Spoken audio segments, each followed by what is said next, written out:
27वीं आईनी तरमीम के नाम से पुकारा जाएगा। और इस आईनी तरमीम का मकसद अदलिया पे एक और कारी ज़र्ब लगाना है, क्योंकि जो शायद उनकी तवक्कुआत थी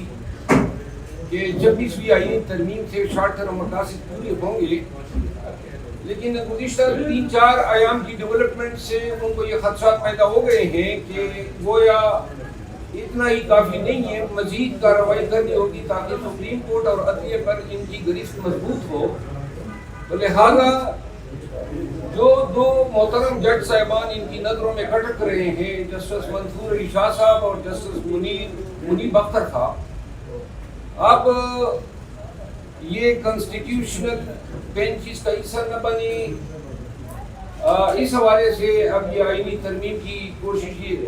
कर रहे हैं। और आज जिस तरह हमने कोरम की निशानदेही की ऐवान में